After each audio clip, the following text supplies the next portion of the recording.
Welcome to Platemark. My name is Ann Shafer, and I am your host. You have found us at Platemark Series 2, A History of Western Prints. Today, True, Ludwig, and I are concluding our discussion of reproductive prints, at least for the early centuries, with a part 4 of reproductive prints. I described last time what a reproductive print is, but again, I'll just say quickly. An artist, say Raphael, creates an image, a painting. He hires another artist, Marcantonio Raimondi, to make a print of that image so that it can be shared far and wide. That's a reproductive print. We went on for 2 hours the night we recorded this particular conversation, and we're picking up right in the middle of it. We're moving from the Italian reproductive prints up to the northern climes, mainly Flanders and Holland. So we're jumping right into the middle of the conversation. It's a little awkward at the jump. That's what you do. Okay. Buckle up, and here we go. But the idea of spreading appearance of the mannerist, you have to give it to the reproductive printmakers. That's how mannerism gets out there. At the same time, it's not the only thing that's out there. I just wanted to take a look at our artists in the North. We're talking about reproductive prints that are made for different audiences. The Bayham brothers are making things. This is after the Reformation has begun. This is done about 1535, when much more is being done in terms of genre scenes and classical scenes and portraiture and natural landscapes and whatnot. The Bayhams give you this delightful view of a village fair, which is 14 inches by 45, made out of 4 blocks. And it still blows my mind because I do not think of the Bayhams as woodcut artists. I just don't. Never.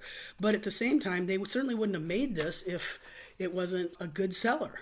So it's chock full of all the Bayham-esque delightful things in it. Little views of the city, architecture, people playing sack butts. Ooh. Over on the British Museum website, you can zoom in pretty tight and see all the good details. And you'll be really lucky to see a guy who's had too much to drink and he's barfing, and people are dancing, and the wife is going to hit her husband with a board, and horses are galumphing off in the distance, and there's just a little boy that's climbing the pole, and it's just all of these slices of everyday life, the little birds that are flying out of the castle. Is this like the Bruegel Town Fair thing? Kind of, yeah, but this is 1535. It's 30 years earlier. Yeah, so it's that whole tradition. Oh, look, ugly. So there's all of these little snippets of daily life, which are really quite delightful. And yet, here we have this huge print, and obviously they know what they're doing. They're making this print. But check this out. A copy is made of it. This blows my mind. In reverse. Because this is by a guy named Debris, and he does an engraving of, and it's called the Little Village Fair. It's Debris after the Bayhams. And it's an engraving by Debris after the woodcut by Bayham. Yeah. And it's like this big. It's half the size. A third of the size. So it's much more home size. It's much portable. It's more ownable. It doesn't take up as much paper, but you could still have all the fun. Yeah. And I think it's fascinating to see it go backwards, to go from woodcut to engraving as a copy. But that love of the vignette, giving the audience all kinds of little tales. So this goes all the way back to moments after the Reformation has begun, and this starting to really chronicle your daily life. And here's the big one for you, Anne. But my house is smaller, so I'm going to need a smaller engraved version. But mine also has some nice little subtitles. Yeah, there's more text on this that might be more explicit. But in 1535 is 7 years after the sack of Rome. What was going on in the north during... The people sacking Rome were northern. Where's the army from? Some of them were mercenary Germans. Okay. But they were fueled by Charles V of Spain. Sure, okay. So what was going... Charles V was trying to control Holland, the northern... Yes, he was. Regions. And thank you for pointing that out, because that is a big issue. Here's another view of that. Another view. Engraved version of the Little Village Fair. Things that people would enjoy. The issue here is that what are they doing in the North? Well, they're starting to establish, in some places, a new form of Protestant worship. Europe is starting to get broken into two, and some of those northern countries are really going their own direction. Spain has its thumb on top of Flanders, which is going to stay Catholic. They're going to try and keep the Protestants down. This is all coming from a time of chronic warfare that would wage all the way through the 16th century. But to show the foibles of everyday life in the villages, there are clients that have the same kinds of tastes and wants of having, do I want a big one in woodcut, or do I want to get a little one in engraving? I think that the taste for Prints has now become ubiquitous. It's not. How does that work? It's not like there are journals circulating that say, are there? I think they're, for instance, The print dealers, a new profession, is now promoting this idea. and the publishing houses. Yeah. You have the presses that are making books and all of those kinds of images. Don't forget that Durer's wife was the one that was packing his prints in barrels and sending them up to the Netherlands where he'd go visiting. And it was the Adam and Eve was one of his calling cards that he'd give out. The ability to carry these things back and forth is phenomenal. I think it would be delightful to study this even more and more. For instance, I know there are people who've probably spent their whole dissertation writing about the four winds and so on and so forth. But you can't put the genie back in the bottle. You've got these pieces of paper that get around and artists that understand it. I'm showing Anne another pair of images. I'm going back to the South again just because I'm there. But here I'm showing a progression of how etching starts to come into its own across the 16th century. Oh, interesting. That Dürer had done all of 6 etchings, but they were on iron and he hated it, so he never did it again. So there's the Garden of Gethsemane there. Yeah, Garden of Gethsemane. And then here we have an Entombment of Christ by Parmigianino, which he'd done like 17 etchings. Which we talked about for quite a long time, about him being on that medical slab table. Yeah. Yeah, so bizarre, the Christ But figure. you can totally see the Mannerist contortion absolutely. here. Now we're at the end, much more closer to the end of the century, and here's Federico Barocci, who has now really figured out how to manipulate biting time with etching and being able to see etching being used to give you this beautiful St. Francis receiving the stigmata is a beautiful little print our students used to go bonkers over. Yes, that is beautiful. And none of these are reproducing other compositions. No, they are not. That's a great point. However, this Barocci, which is also an etching with some engraved touches, is a reproductive print. The Annunciation. After Barocci, a print after his own painting of the Annunciation from 1582. Which is stunning. Now you can again see how he manipulates. He understands how to put things, how long to get a short bite in the acid bath to get a certain I look. think that these two must be like the most beautiful prints from the early part of the... We had so many students fall in love with this print, they're but I just don't know so if you've ever beautiful. seen this. Yes. Have you ever seen them compared? I I never found did that it. I had until I met you. I never did it till today.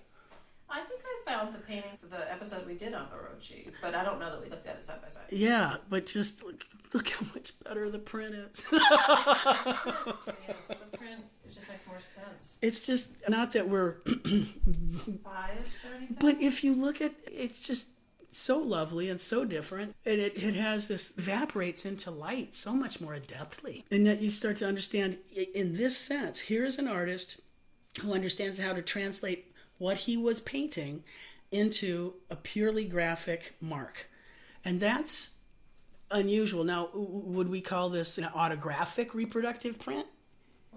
Yeah, I know, right? But it's interesting to see how beautifully this is accomplished. Now imagine yourself being a big hotshot painter like Rubens, saying, now I want to get my paintings out there, but who's good enough to do an engraving after my painting? So keep that in mind, because I think it's this kind of a pairing. The Barocci really is the unusual one who can give us the...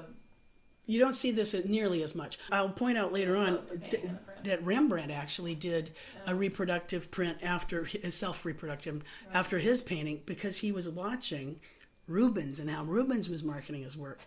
But it was only one of the very few times he did that. It just doesn't read. Just thinking about when Anne asks what's going on in the rest of Europe, the Protestant Reformation and how it's swallowing up the way people are going to think and worship in Germany and Switzerland and Holland and the Dutch Republic, what will become the Dutch Republic in Scandinavian England.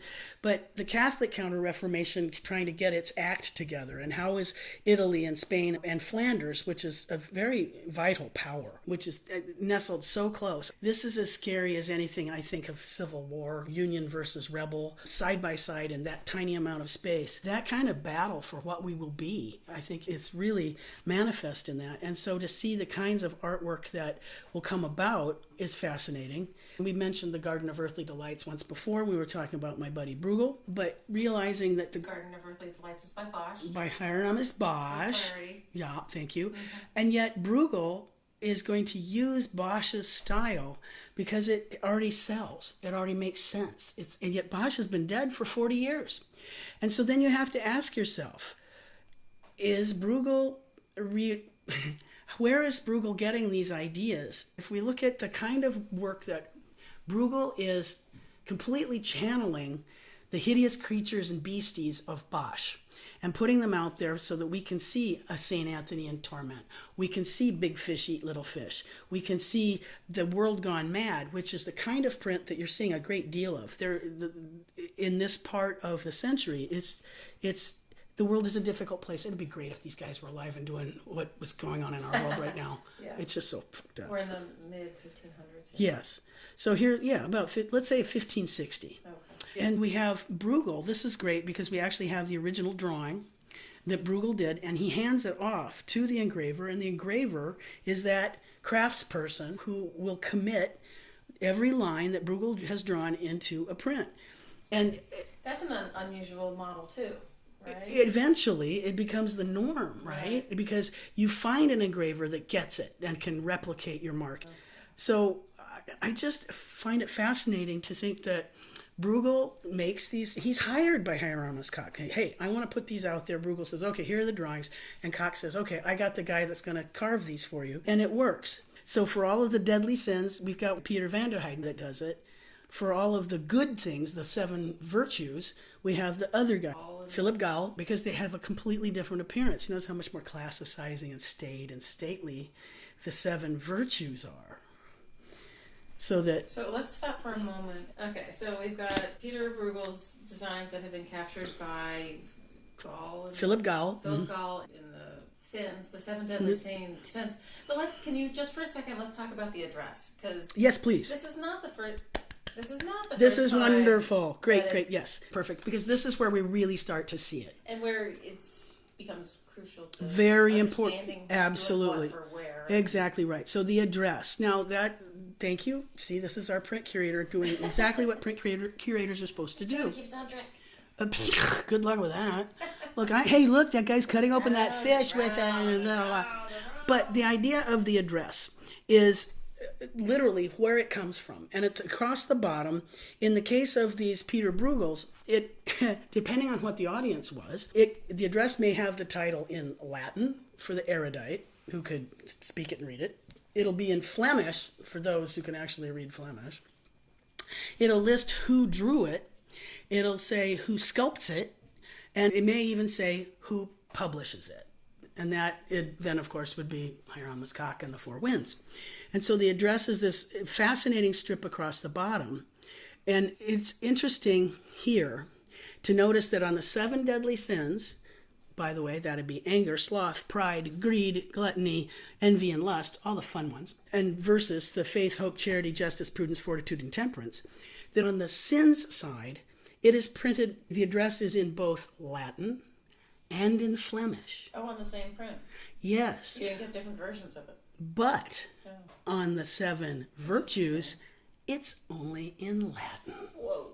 Because you silly little Flemish people can't possibly. What did you call them? Flesh sacks? Little flesh puppets, yeah. You couldn't possibly understand this. So only the smart people who can afford these prints would be able to understand. And so it's only in Latin. That's a fascinating thing that because this, maybe it does happen. The idea that within singular country that there are these multiple different languages that will denote your class. Oh, come on. Have you gone to East Balmerhorn? Come on. Have you gone to Danny Ocean? Come on. What does somebody from the Midwest think when they hear some deep Southern drawl? It's absolutely place and human nature. Absolutely. And this is really the first time you see the address this clearly. And I also enjoy it on the print, Big Fish Eat Little Fish. Yeah. I love this because the dad is pointing out to the son, he says, Eche, do you see? Like Eche Homo. Do you see big fish eat little fish? It's fascinating to see how all of that happens. And so it's all here. It'll tell you which sin it is. Right. It'll say who drew it. It'll say who, you see H. Koch, he publishes it. And sometimes Philip Gall might be in there hiding someplace. Right. So it really gives you its pedigree. It makes it much easier for future print curators like me who are in charge of cataloging these ridiculous things to everybody knows what you're talking about if you have the thing that Bruegel designed, that Koch published, that... Because, exactly, the address is all part and parcel of that new publishing house concept of how do we put it out. Now that also brings up something that we haven't quite talked about, the concept of copyright, which is still being worked out. Copyright didn't exist when Israel van Mechenum was copying, air quotes, but it was just getting images available. Durer did get the Venetian Senate to knock off. Don't use my name. You can't put my name on it. You can't copy my stuff. So the whole concept of how do we establish copyright, it takes centuries to work out because that's completely new and we're still dicking around with it now. Then we also have here's a very interesting one that I came up with. Vieri's 9-foot wide landscape of Venice, the view of Venice. It was this patriotic version of what Venice was, and it's fascinating, and Venice is like flexing its muscles. We're wonderful. They actually give the copyright to publish that to a guy from Germany named Anton Kolb for 4 years. He has the privilege of being able to, he's a merchant from Nuremberg. He gets to publish it and sell it for 4 years for, what did I have, 3 ducats, free of taxation. He's in Germany. Why? Because this is a great way to show our 9-foot incredible bird's eye view of Venice. And he has permission to do that. And then we have to go on further. We talk about Ugo de Carpi, who wants to get the copyright on, I invented chiaroscuro woodcuts. And they're like, you did the Italian version of it. What was it? When he petitions the Senate, he says, I have invented something quite new and never done before. Which is true because his look very different from the German ones. Okay, fine. But that idea of copyright, cum privilege, is something that Rubens will come to get very adept with. Anne and I have talked a good bit about what is more creative. Is it the reproducing of it? How much more it takes for the artist to do it? There was another wrinkle that how the unique physical object was less important than the creative concept that the object represented. Wait. Yeah. So here's a neat, okay. So here, this is all part and parcel of the new concept of what is print collecting and why do you want an image and how are you going to catalog that and store it. Is it an original print? Is it a reproductive print? What are we going to call it? Is the reproductive print being made to be able to communicate art theoretical kind of aesthetics and ideas? Is it there to, it's a really interesting point. This one from Holtz. It says that studies of print collecting from the 16th through the 18th century bear out de Grazia's point that the unique physical object was less important than the creative concept that the object represented. Reproductive prints are really useful ways of skilled interpretations of how artistic conceptions are made. Wait. It's like a primer. So the reproductive print is a signifier of another thing, but not an object in itself, basically. Is that what that's Yeah. It's the idea that it represents is more important than the print itself. Yeah. And so here she goes, they existed alongside original prints without the condescending judgments of the cult of originality that still affects our ability to appreciate reproductive prints today. This is a scholar that Holtz is writing about, which Diane de Grazia. Which really, I knew at the National see, Gallery. that's, to me, this is great. And so it's interesting to go about, again, that's the concept of how do we study print collecting and how is it stored. So do you put all the original prints together? Do you say, here are all these prints done by all after great artists? That becomes a corpus? Or is it just, here's a bunch of neat pieces of paper with pretty designs? It's really a way of scaffolding value. But it wasn't nearly as stratified as we think now. That's reproductive. It's a Xerox. Like a giclée print. Okay? There you go. See? Yeah. What we've been talking about are not giclée prints. You didn't just go, print. So that concept of owning an idea really starts gathering credence with Rubens and getting cum privilege. You'll actually see it in the address that he has been given privilege to say, this is mine. I own the copyright to this image from royalty, whoever is in power. But it's also, in a way, it's fascinating that it has to be written on it, because you don't see that written on paintings, do you? No, but I do see people putting C on their little prints and they sign them sometimes. I'm like, really? Are you really going to do that? Really?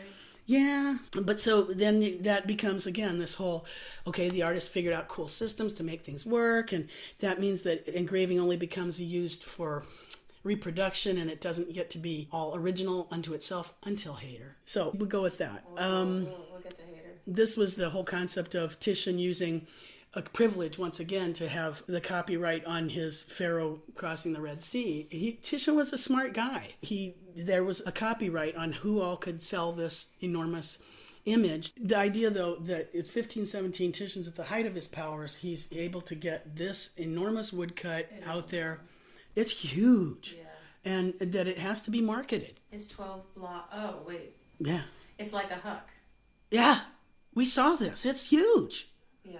It's 48 by 87. It's 4 feet by 7 feet. Good Lord.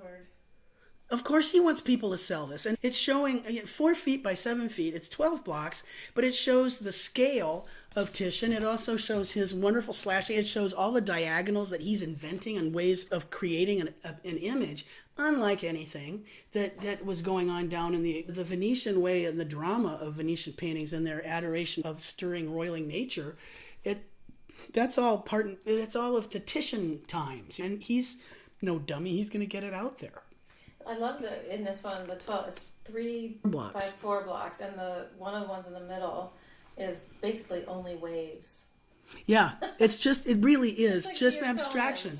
It is. Isn't that amazing? If you had to hand one to each student in the classroom, it's like an exquisite corpse. Yeah. And so it really does tell you, almost like the rule of thirds, how do you compose an image? And Titian was no dummy. And Titian's image is being reproduced throughout the remainder of the century. He's still alive too. So I wanted to bring that to your attention, because here we have to talk momentarily about Cornelis Cort, who is doing images after Titian. We're really getting into it. It's some pretty messed up stuff. Right now, there's the martyrdom of St. Lawrence. Now, his attribute is the grill. They roasted him, actually. Oh, go ahead, Anne. You're having some fun with this. No, I just love these. Why? Because they're so vivid. Super vivid. This is the kind of print that I would have looked at in the vault, where I would have taken the loop and looked at these clouds and put that on my list of great clouds. Yeah, and that's the part. Say Cornelis Cort is one of these northern reproductive, air quotes, printmakers doing a Titian. Now, what he's actually doing, if I recall correctly, is he's conflating two Titians. Oh. And but Titian, an artist known for his colore rather than his disegno, sought a printmaker who could convey the less tangible atmosphere, color, and light for which his paintings were famed, and specifically commissioned this artist, Cort, to create engravings after several of his designs. So he's combining in this, again, the whole Titian, the diagonals, the slashing, the rising. I think of this kind of as a gateway drug for the Baroque, and certainly Mannerism are gateway drugs for the Baroque era. And here it is, but the thing that's the coolest about this is those clouds are all Cort's work. Cort is the one that really put it together. And so I love that Titian is involved. I want you to do this, because I know that you get my color in line. And you're going to get my name out there. Yeah, and the thing that's fascinating, again, is we've talked about the disegno versus colorito, and here's a perfect example. All you get is black and white, and yet I get enough of the colore here. There's a world of color in black and white when it's done well. And you can still see some Michelangelo-esque backs. Okay, so Titian had just died, but he had been this is how Cort made some of his fame. Now, briefly, we talked about our friend Holtzius. Now, here's the problem that's always bothered me about Holtzius. He's wonderful. We respect him, his mark, and how he adapts it, and how he's a chameleon. And we forget that he's, in so many cases, doing artwork after somebody. And I'm willing to let it go, because he's Holtzius. And that proves that at a certain point, so we know that the Four Disgracers were drawn originally by Cornelis van Haarlem, but it is Holtzius that makes them come alive for us. It's Holtzius that lets us have that. So I love this quote. A. Hyatt Mayer, he's so much fun to read. He's one of those original print scholars, said of Holtzius that he was the last professional engraver who drew with the authority of a good painter, and the last who invented many pictures for others to copy. Now that's brilliant, because Holtzius is a painter. In 1601, he puts down his Buren and he does nothing but paint from then on, which blows my mind. But yeah, he draws well, as good as any painter, because he's a painter. But then, yeah, I was watching students. You watched them a couple times. Sure. What was it like watching students try to copy a disgracer? I think it was probably a good choice, because it's confined at least to a single figure in a circumscribed space. So you could at least get a hold of it. But then if you have to transcribe that, and you realize that there's no way that Cornelis Cort had created that moire, the cross contour, the swells and the tapers that Holtzius figures out. And that's his. That's Holtzius's mark. And I think he's the first. I find it hard to think of him as a reproductive printmaker. But then another one of the popular ones was his Judith and Holofernes after Bartholomew Springer. And then this whole concept of people did that because it was small and a they tondo. thought it would be easy. Tondo, but it's also because her boobies are really matched the tondo very well. Yeah. Anyway, but the one that I think is also fascinating is the Farnese Hercules. That he goes to Rome. He goes incognito. He doesn't want to. He's in disguise because he doesn't want to have to make conversation with anybody. He doesn't want anybody to know who he is. And he's ready. His name is known. Yeah, and not only it was okay because of his poor health and his desire to know more about the sculptures of Rome. He literally goes to Rome and he's hiding. He's just there to learn to draw these things, and he does that. So he goes to see the Farnese Hercules, and this is also fascinating because this other enormous classical sculpture was discovered, check this out, in 1546. Oh boy. Another big new unearthed, hey. I love the fact that rather than showing us the front of it, he gives us that surprise around the back. If I could own a cultist, I would totally do this. Because it's also pretty cute. It's also, it said, where did I have it down here? The two figures looking up at the massive statue in the lower right corner of the engraving have never been satisfactorily identified. Perhaps, as was suggested by the 18th century Dutch artist and collector Cornelis Bruce van Amstel, they are a self-portrait and a portrait of the artist's stepson, Jacob Matham, who was also an engraver. I just hope it's the case. Wouldn't that be great? Yes. And they're like, whoa. Look at the little bitty heads, like, whoa. And they're looking at the business side of Hercules, and we're looking at the massive back stuff. It's a perfect opportunity to see, even though he, in this case, Mannerist, absolutely. Too many muscles, but I'm willing to accept them in this case. It's almost, yeah, okay. They could be there. You're right. I think, I'd live with this any day. That'd be a great bathroom print, wouldn't it? Oh, you should see Anne's face. I should like. We didn't have this at the Baltimore Museum. No, we had to do one from the front. We had some excellent things of all kinds, but this is one that I was always on the hunt for. There's one from the front that's of another, and it's just like, This is the one. Look at these clouds. It's not just Hercules. It's about the sculpture being discovered, and it's about the two artists on their tour through Italy, and it's like there's so many more layers to it. And it has a tasty address, and even in the stone, it's carved, it says Hercules, and then we have the address with all the tasty bits that need to tell us all about it. What a wonderful way to come home from your trip. And so he has picked up on what Cort may have started working out on the Titian repros, but man, Holtzius, we didn't talk about this one. I just had to throw this one by Springer, The Wedding of Cupid and Psyche. Another thing the Mannerists love is like, hey, let's do a whole lot more mythology, because then you get nudies and all kinds of lascivious wonderfulness. Right. And this is Henrik Holtzius. Yeah. Doing an engraving after a painting by Bartholomew Springer, The Cupid and Psyche, 1587. And so the subject derives from the 2nd century AD novel The Golden Ass by Apuleius, which tells the love story between Cupid, god of love, and Psyche, a beautiful mortal. The print depicts the conclusion of the story. After Psyche has been granted immortality, the Olympian gods honor the couple with a wedding feast. Come on, it's a great day on Olympus. Look at, they're all having a great time. Those clouds crack me up. These look like intestines going bleak, bleak, bleak, bleak. But there's so much here. It's just craziness how much look at the wind, just literally being pewed out there. That's a very scary backside, but I don't care. And it's just, is this Mannerist or what? He's giving life to Bartholomew Springer's ideas, but you could look at those clouds and you go, oh, no, yeah, but Holtzius did that. It doesn't belong to anybody else. Mm-hmm. And to be able to make a mark like that and be remembered, that attests to the chameleon beauty of Holtzius. And we talked about, this is Meisterstücke, where he allows himself to be 6 different artists, emulating, but to show it's an unbelievable skill. It's like the best impressions done by somebody that's like the most convincing vocal impression of Bill Clinton or any of those kinds of things. Only in this case, you're managing to carve into copper with a mangled hand that you fell into a fire when you were 2. And he blows my mind. But his ability to synthesize, let's say Dürer and Michelangelo into his own print, brilliant. That reproductive, sure, but what a range.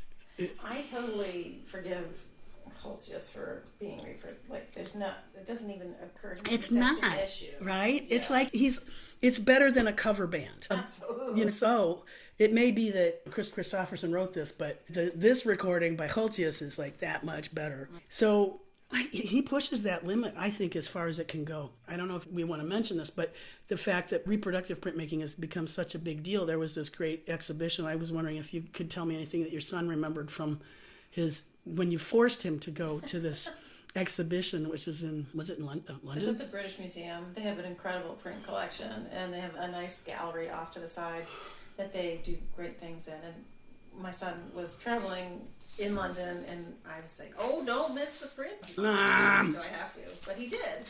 But he didn't really say much. He just sent me some pictures like, "Hey, check this out." Oh, he was doing due diligence? Yeah. But the thing that's so cool about it is that this is a whole show about art from the court of Rudolf II of Prague, of Rudolf II of Habsburg, and how he had amassed this astonishing collection and wanted reproductive prints of his paintings, his sculptures, all of his objects, his objets, and in doing so had created this most astonishing collection. It wasn't just of the art objects, but of the reproductive prints after the objects, which were also really quite remarkable. I think that this is going to be something we're going to get to enjoy more and more as the scholarship comes further along, is to understand how much the reproductive printmakers could do to improve on, let's say, a painting. Because in this case, it's impressive. Or being able... Back up. Say what it is. So there's a painting by Titian. Is that Rudolph on his horse? No, Charles. Inspired by portraits of Rudolph's illustrious predecessor. Huh. Rudolph never saw the benefit. This is interesting, but as ever, he was... of the Imperial Army. Yeah, so Sadler... Good luck figuring this out. I know. It gets very... This is why it gets... I think this is why people walk away from reproductive prints, not only because sometimes they get a little bit staid, but because you can't follow the thread.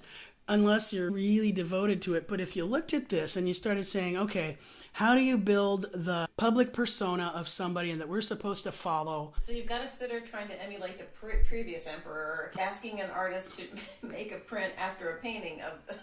But while you're at it, remember that I need to look like I'm charging into the battlefield, but I've never set foot... I don't even know how to ride a goddamn horse, but don't I look great? But that's it's a spin frickin' doctor. It's no different than the nonsense they do on TV now. It's if you slow down, what was it, Nancy Pelosi, whatever they did when they slowed her down to make her sound drunk. Oh, God. It's the same manipulation of material so that you have a different impression of somebody. Right. We would never do that of Donald Trump, of course. I wanted to throw this one in here because Sadler was a big hit and Sprenger of Rudolph's court, but just looking at how these prints could be done. Here is I couldn't not put this in, Anne. It was a memorial portrait of Sprenger and his deceased wife, Christina Müller, which was being able to put all of these different ideas together. This concept of posthumous portraits and the living and all of the stage studio things together is like all of these snatches of different parts of reality. It blows my mind. That's an astonishing print. It is. This is Ajita Sadler, who did a portrait of Sprenger and the memorial portrait of the wife next to him, but after Sprenger. So Sprenger did his own painting of himself and his deceased wife, and then hired Sadler to make a print of it because he thought that more people want, as an artist, crazy. But look, I would. Of course, I agree with you. I would much prefer this, frankly. As an artist, to say, make a print of this. It's the same thing as a bag of chips. It's just Raphael again. And this other thing that we start seeing, that the concept of portraiture is something that will be coming up on as well. Yeah, we haven't seen that, have we? It's going to be Van Dyke that really puts that on the map. It's so cool. It's something I was trying not to put in here because it's too cool. So you're going to have to... Topic. So, the concept of the North versus the South, and the concept of the Protestant versus the Catholic, and the concept of how the Baroque art is the art of superlatives. And so, Anne, what's a superlative? A superlative is a word that indicates the most of something, the highest, the best. The biggest, the brightest, the heaviest, the boobiest, the nakedest. It's the or it could be the quietest, the smallest, the most timid. And so think of that, particularly using the art of the superlative when I think of the Catholic Counter-Reformation. But one could also say that the Dutch Baroque could be said to be almost the antithesis of that, the quietest and so on.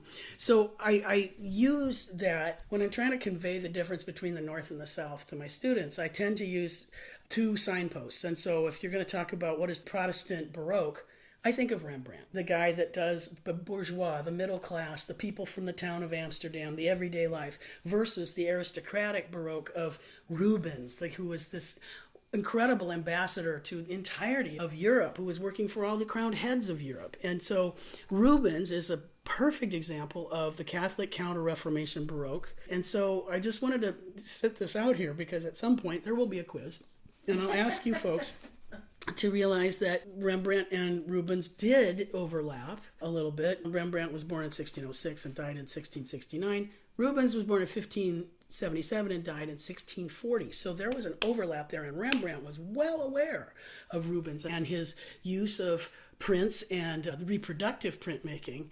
And he was looking at that, and if you get privilege, you have copyright for your image. So he really did look at what this big guy of the other side was doing. But Rubens was the classic. So Rubens was in Antwerp. Yep. And so he's in the Catholic Spanish-ish. Yeah, totally. Of Flanders. Yep. Of Flanders. Because Spain controls Flanders, right. And that's why there's those black collars and the big ruffs, just like in Spain. That very severe, dark. Right. Yeah. And Rembrandt's up north where things are Protestant and a little bit more bourgeois. Egalitarian. Yes, much because becomes the Dutch Republic. And so here I try to show the dividing line between the huge, the superlative, the enormity of the Catholic Counter-Reformation Baroque versus the Protestant. So we have to talk briefly, because we're getting very near the end now, about what Catholic Counter-Reformation goals would be.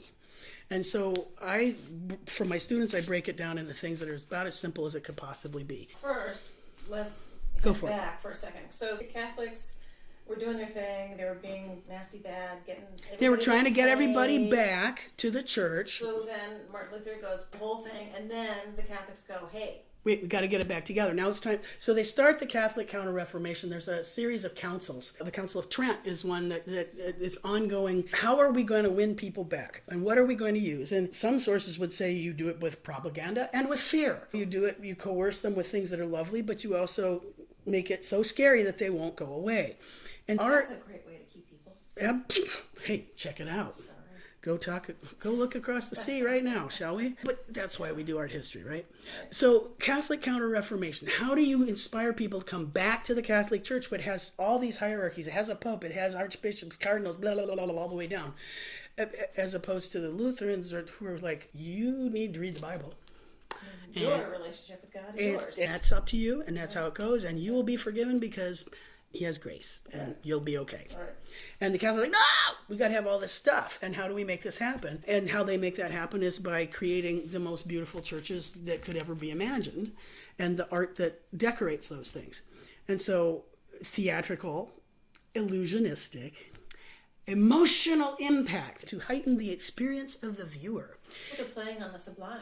Absolutely. The dramatic storytelling to draw or lure the layperson back to the Catholic Church. Here you've got every sense being dazzled and delighted with the music, with the art, with the smell, the taste of the holy meal.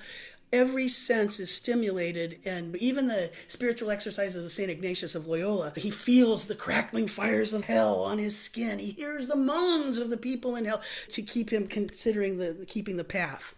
And so these churches need to have these preludes to heavenly bliss. And so what I'm showing you here is the interior of a Catholic church. And then, oh, how cute. I put a little Rubens on the altarpiece there. Because Rubens, who has studied in Italy, he stayed in Italy for 8 years. And his drawings of the Laocoon, by the way, are really pretty remarkable. And so the year he comes back, he gets this great, commission for an altarpiece. So the Raising of the Cross was commissioned, and it was in the Antwerp Cathedral. And that was 1608, 1610? I'm not sure. 1610, let's say. Okay. And then a year later, he's given this other commission for the Descent from the Cross by the Guild of the Arquebusiers, the Gun Guild. What I'm showing Anne here is an altarpiece. But what you don't realize is that when you're looking at this picture, you'll see one little tiny bump right here. That's my head. It's huge. Yeah, it's 15 feet tall. Oh my. So this enormous book, this altarpiece, is 15 feet tall. The figures are slightly larger than life size. So And, open it must be 20 something. oh, yeah. It's ridiculously huge. And so the idea of the Catholic Counter-Reformation Church giving you things like the Ecstasy of St. Teresa, this sense-around sculptural tableau where that building is undulating and breathing towards you, and you, the viewer, are there, and you are taken into the moment. You're being brought from the here to the hereafter, and you're absolutely witnessing a spiritual epiphany, and it's all there. Spiritual epiphany, my ass. Totally, she's having a spiritual orgasm. She's having an orgasm, period. Because he's stabbing her with the fiery dart of God's love, and she's going, ah! And then if you read the passages from St. Teresa's, she talks about how the voice gives vent to small screams of agony. Oh, yeah, I'll give it all to you. No, I totally use that when I teach it. Ah! Yeah, yeah. Yeah, it's worth seeing. Pierced with the fiery dart of God's love. And her, yeah, but the idea of making you be present and be there. Rubens was that guy using all of these neat skills that he learned by drawing all of those Italian kinds of sculptures and whatnot to bring these ideas to the North. So here he is, lovely Peter Paul Rubens with his beautiful wife. You see the Spanish, the more austere, darker clothing and the big rough collars. This is a painted portrait of the two of them, self-portrait. Yeah, oh yeah, looking good. And oh yeah, himself at 50. Oh, there you go. Ain't he cute? He's cute. Yeah, he's cute. Now, when we would teach History of Prints together, we would show the one etching that is believed to be by Rubens' own hand. And it is a beautiful portrayal of St. Catherine in the Clouds, which is probably a vignette from a ceiling painting he'd done, I think, for, what was it, Whitehall or something like that, when he happened to be up in London. He was all of these places working for all of these different crowned heads. But it has the typical Rubenesque, very full, Rubenesque woman, ample chest, Curvy. very curvy, with a wonderful, voluminous drapery whipping around her. St. Catherine's looking down at it from the heavens with her foot on the wheel on which she had been martyred. And it's just a lovely, beautiful, comely woman. But what we have to think about is how he is, like Holzius, was a wonderful synthesizer of all kinds of things. So imagine this artist who is so well liked. He's an ambassador. He speaks several languages. He literally does these missions like from Spain and giving important letters and whatnot to Flanders. He's an amazing political figure and very well respected and very well liked. He's channeled his Michelangelo. He totally gets the whole Titian. Titian mixes his paint with blood, and Rubens totally picks up on that and the colorito of that and the movement, the flicker and the flurry of brush strokes that you would see with a Titian. He understands the incredible chiaroscuro that he would have seen in a Caravaggio kind of Baroque painting that spirals down into your space. And he also has a full understanding of classicism because he studied all the Carracci brothers, which I never talk about much because it's really... yeah, we skipped the Carracci. They're kind of boring. Sorry. No. Sorry, everybody. It's just there's no time. There's no time to do it all. However, I'm going to show you, okay, so 1609 is the raising of the cross for the Antwerp Cathedral. 1611 is the commission by the Guild of Arquebusiers for the Antwerp Cathedral of the descent from the cross. Same church. Same church. It's just a tad bit smaller. There's my head. There's your head. And there's Jeanette's head. Oh, nice. It's not... As big. It's plenty big. And Rubens is very pleased with this, and he knows that he wants to get that idea out there. And so he's got this pedigree. We understand that. And he's knowing all of the things I've just mentioned, the Northern Renaissance love of lighting and all of the different kinds of surface textures and mass and anatomy. He also knows that he wants to get the word out there. So he's going to get himself. He has to find the right engraver to turn his Descent from the Cross, this massive painting, into an engraving. And he works for quite a little while to find the right engraver. And the one he ended up settling on is a fellow named Lucas Vorsterman. And I think that this is a fascinating character that you need to get to know. What you're going to see is a portrait done of him by none other than Rubens' most famous pupil, Anthony van Dyck, who was also not a bad-looking dude. But I wanted to read you this interesting little passage on Vorsterman. The likeness of Rubens' most talented reproductive engraver, Lucas Vorsterman, conveys his troubled personality and helps explain the one recorded instance of outright hostility toward the much beloved Rubens, apparently an attempted assassination. Perhaps the compulsiveness and paranoia suggested in Van Dyck's portrait actually helped Forstermann achieve such exacting results as in his Descent from the Cross after one of Rubens' Antwerp altarpieces. The cool elegance and psychological distance that appropriately characterizes Van Dyck's painted court portraits are absent from his portrait etchings. Instead, vigorous lines and imposing massiveness lend the sitters an immediate presence. And the reason I want to bring this up is I have to show in etching, I think this gives us our best chance to see what Rubens would have been like in etching. Van Dyck, Rubens' best pupil, I have to share it here, came up with this idea for amassing portraits of all of the great artists of his time. Now, this is a completely weird and new idea. Vasari had codified? Exactly. But here's Rubens' pupil, Van Dyck, and by the way, notice he's got a cute little beard thingy. It comes out of the center of his chin. Oh, is that his Van Dyck beard? I wonder how we got that name. He's got his little Van Dyck. And the thing is that he has picked up from Rubens that wonderful bravura brushstroke, all of those things. I just love this story. So the frontispiece for this book of 100 portraits of the great thinkers, artists, and other people of his time, totally new. This concept of the portrait of the genius. The cover, the title page is Van Dyck himself. Van Dyck does the self-portrait, and I just have to have Anne take a good hard look. I adore this portrait so much. Look at this beauty. Look at this guy. Yeah, I know. Exactly. Very much like Whistler. Look up. He's kind of studly. The stipple. Huh. Have we gotten to Rembrandt yet in these? No, he's out next week. Okay, so this is like as free. It's autographic. Yes. As we have seen at all. At all. And that's the things. We see that one etching by Rubens, but he's busy making massive paintings. Van Dyck, he travels and does all this stuff. He does Charles I on horseback, blah, blah, blah. But you know what? Artists are turning into a thing. I'm going to have them all be in a book. The iconography or the iconographie. But here is his self-portrait. And it is just a stunning, beautiful 3/4, just turning, looking over his shoulder us. You can see the Rubens in that. Absolutely. And I want you to notice one thing, which is I just think adorable. I picked this up from the unfinished print, which was an exhibition at the National Gallery many years ago. See that one scratch in the plate that goes over his gorgeous mustache? Van Dyck does his self-portrait, but he turns it over to the other printmaker, to do all the rest of the stuff. And this is the way the frontispiece looks. So the other guy gets the etching, which is the face, and he adds, now I don't know if we can call that reproductive or what, but look at how he's bringing in all of the Roman helmets. He's bringing in the coats of arms of the Habsburgs. He's bringing in trumpets and all of the wonderful, the text, the caduceus. That's reproductive. But the thing that I love about this, it's like I'm even trying to do some clouds, and they're not Celsius clouds, but they're close. He never changes the scratch because the scratch was made by the master himself. He never burnishes it out. So here the self-portrait was done about 1640 by Van Dyck, and he died the following year. This book the finish was done in 1645. But so the idea of respecting him and putting him on a pedestal and putting him in this book with all of these other great artists, I wanted to throw that out there.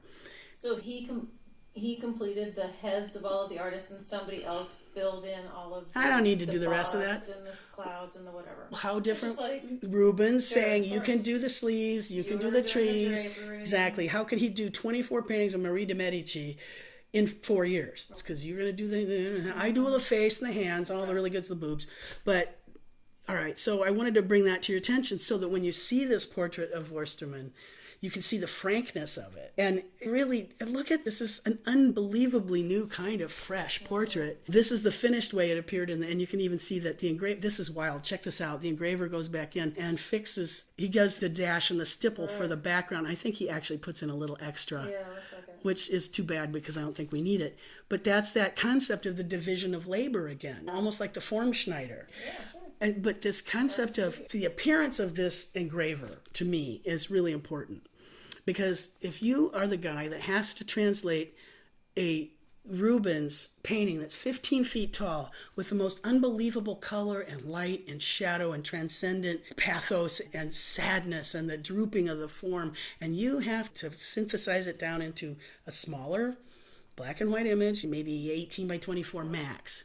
And it even has its address, and it's with cum privilege. It's got the king's stamp that says, you own this. Vorsterman's the guy to do it.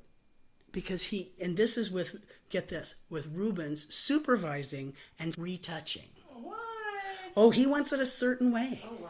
It's just a very certain way. And so it's really an astonishing way of how he translates.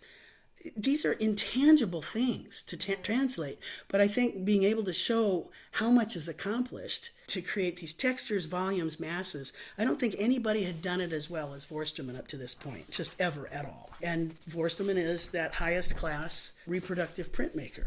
Yeah, so maybe it would be good to remind people that Vorsterman is looking at a huge, brightly colored, painted, altarpiece, volumetric altarpiece in a church, and translating it into line in stipple, dots, and dots, no tone, on a much smaller scale in black and white. Yep, to the artist's specificity. So that the lines have to describe paint strokes and softness and atmosphere and flesh and air. The texture of the air, even as you move back into the landscape, it's eerie. That is reproductive printmaking on the highest. It's Holtius Vorsterman. But I wanted to give you this last little parting chapter on our Vorsterman guy because he's stuck in my mind. If you're the guy that has to work for Rubens and you have to translate something this enormous, and they need to see how huge this is, and to get it to fit onto this little plate, it's going to do something to you. Okay, here's the aside. What is the dimensions? 16 and 15 sixteenths, so 17 by 22 and a half. I was right. Like essentially 18 by 24. So now, if you're a crazy cataloger, no offense anyone who works at the Philadelphia Museum of Art, but the artists listed, so when you have an artist block, you'll include the person who made the original painting, then you'll have you have the person who made the print, then you list the person after whose painting you've made it.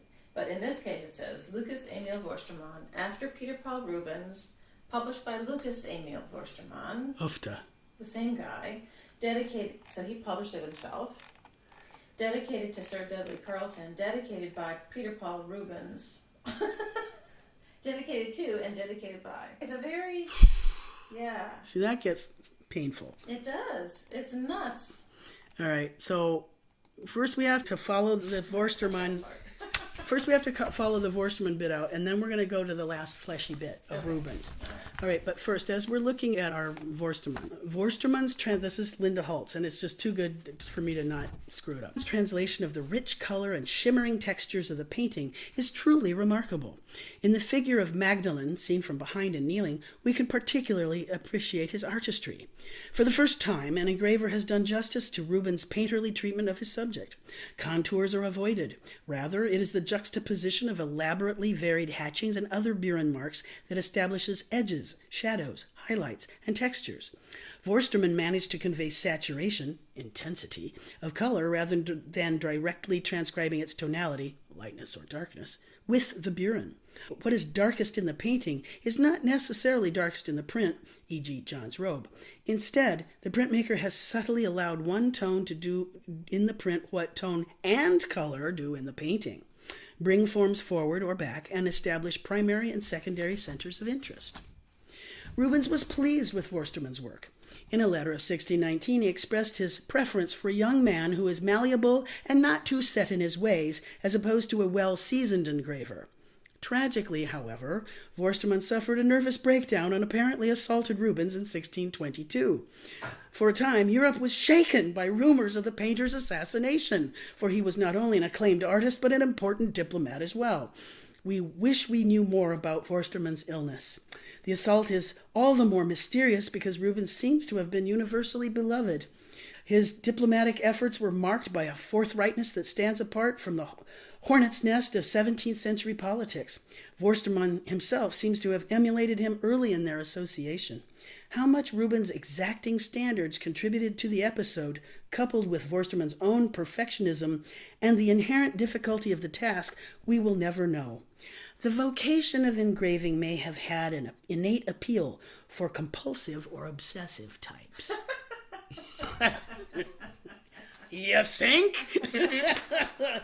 Let's ask Mr. Holtz. He's like, I'm done. The one other thing I needed to bring to your attention was that Rubens wasn't a snob. He didn't only appreciate engravings, but he also appreciated woodcut. And the last is just to give you a taste of his Garden of Love, which is a glorious painting of he and his second wife, Helene Fourmont, in front of essentially what is the facade of Rubens' house. It's very nice in Florence, in Antwerp. Have you seen it? Oh, this is the front entrance. And there's a whole garden of beautiful, lovely ladies who are comporting themselves the way that women who wish to be loved should be. And it's, if you look here in the lower left-hand corner, a little cupid going, go, have some, yay, be in love, yay. They're pushing Helene on the backside, getting him in there. And over here on the fountain, you can see Charity is busy oozing forth, not oozing, I'd say jetting forth from her breasts, the milk of human love and kindness, but she's now a fountain. Psh. See that? And the cupids are all very heavy cupids, which could do some damage if they fell on you. But it's this big, lovely, busty garden of earthly delights, whom Rubens says, I'm going to find the right woodcutter to get this. And he settles on Christopher Jaeger, who is the best wood carver for the task. And Jaeger actually has to work from two different drawings to get this together. So there is each half is slightly different in size than the other, but they do ultimately hook up. But to be able to see Rubens being translated into woodcut is fascinating. Yeah. And if you think about it, it's Rubens' Garden of Love in woodcut, which is affordable. And it's not going to be nearly as expensive. It's so smart. Again, this is a diplomat, beloved, a wonderful guy who knows how to, this just one half of it. Take a look at this tasty image of these beautiful women and their buxom selves, cuddling and muddling and doing what they need to do to be in love. I just can't believe I'm seeing woodcut baby bumps that are so squeezy and fleshy and delightful. And then if we look in the right half to see Rubens, his lovely wife, being escorted through the landscape, it's quite something to understand what it was to have a wood carver be able to put together all of those lessons and have it work out with such spirit and brio and be in love and to communicate that in so many ways. And the block, I just looked up the left sheet on the Met's website. It's 18 by 23. Big. So you'd end up... Together, yeah. 40. Yeah. More. Yep. I would own that. Yeah. It's actually a 4 foot across. The original painting is in the Prado, but to see them together and to see how Christopher Jaeger, his name is on it, because this is totally sanctioned by Rubens. And Rubens has given his approval for this reproductive print. I get an enormous pleasure out of looking at how saturated and Titianesque and all of these colors are, but to see that the vitality of it and the scrumptiousness of the women is conveyed in black and white quite well. And I use it as an opportunity for students to understand what the concept of beauty was in 1638 as the full fecund woman who can give forth many babies and have soft, wonderful breasts that you can do the motorboat into, compared to some scrawny little heroin junkie kind of skinny person packed into their tiny little dress clutching their phone. I used to think that Rubens' women were just dreadful. I thought they were awful until I learned the truth. And it happens when you grow 30 years older and realize that the gravity works and people turn into, women tend to look like their mothers, and that it's actually far realer than Lara Croft Tomb Raider, and that you're going to get more flies with honey than with vinegar. And Rubens gives that to you. But if you don't behave, you can certainly get punished. So the last image for the day is Hercules Triumphant over Discord, which is another woodcut done by Christopher Jaeger for Rubens. And in the 1630s, Rubens, okay, I want you to do this. Another enormous woodcut. But here we have Hercules. Here's back. And he is beating the snot out of Discord, which is a buxom woman who is envy also. And basically, you're going to get put down if you can't be nice. So this really teaches you to be on the good side. See, here we have the Hercules with extraordinary force, his astounding musculature, taut flesh, veiny arms and ankles, a knotty wooden club, and wild expression. God, it looks like the Laocoon beating down Discord, someone that doesn't get along with him. This is not a great message. No, but it is certainly Baroque. I know. Be in love and you'll be happy. Beat up a woman. Nice. No, it's Discord. It's envy. Okay. Yeah, no, it's not a woman. Yeah, I know, right? That's the problem of the Rubens woman. Yeah. Be in love, be nice, be pretty. It'll be good. Yeah. Don't be that. Oh, sweet. But at the same time, what a great composition. No, it is a great. I agree with you. It is. But I know we don't have to agree. No, it's just like suddenly I tuned in that I had never looked at her as a female figure before. I mean, I see the boob, but in all that time we looked at this in class, I was like, He totally has his foot on her face. yeah, no, I see. It's gnarly. Yeah. It's really rough. You could say trigger warning. Yes. You exactly. really could. Yeah, absolutely. Now here, I would say, yay, Yeah. kegger, fun. It's not that Rubens can't. I think he knew his audience is what I think. It's the patriarchy. There you go. He knew his audience. Yeah. But he also did marry that second wife when she was 17. Oh, I see. Okay. That's how it goes. But we can't cancel everything. No. Because it's valid and it does its thing. And It's all... I still feel badly for Lucas Worsterman. Maybe he just had it with those women getting, who knows. Anyway, so I just enjoy the dirt now and then. I don't want to be like Rona Barrett's Hollywood. Lucas Worsterman went whippers and beat up. So here's one last little tidbit of bait. I have one comparison of the Rubens Descent from the Cross and Rembrandt's autographically reproductive version. And I'm using that as bait to say in the not too distant future, we'll probably be talking about Rembrandt. To which we've already devoted 4 hours. Then let's talk about Kello. No, but yes. Can we touch on Rembrandt and his reproductiveness? Sure, because there's a reason. It's the Bailey. Okay. I have to talk about what they did to him in the 18th century. Yeah. Okay, but Okay.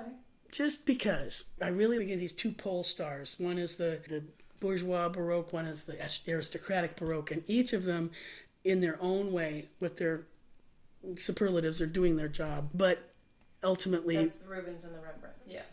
and then, but we do get a whole episode on Kello, who also Yeah. made it into Van Dyck's iconography. He did a portrait of him too. Okay. So you have to thank Rubens and Van Dyck for figuring out how portraiture would be. Yeah. No, it's useful. It's useful. It could also be that artists are turning into cool things. Or maybe they're just turning into jackasses that get a lot of money and can treat women badly. It's a whole new industry has been born, and the rules of the road are still morphing. And, Absolutely. Yeah. But Rubens got privilege. He got royal privilege. He got white privilege. He got male privilege. He sure did. He got artistic license. He was all that. None of those things that existed, really, for an artist. He was smart. Yeah, why don't you reproduce that? He was like his era's Durer. He knew that. Oh, totally. Absolutely. Yep. Totally. Yeah. Well, I don't know if there's any punchy way to end this episode except thanks for listening, y'all, and catch you next time.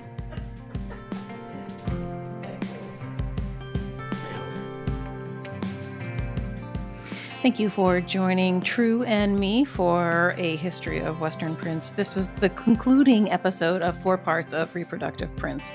We'll circle back to them later when they morph into something else a bit later on. So we'll circle back.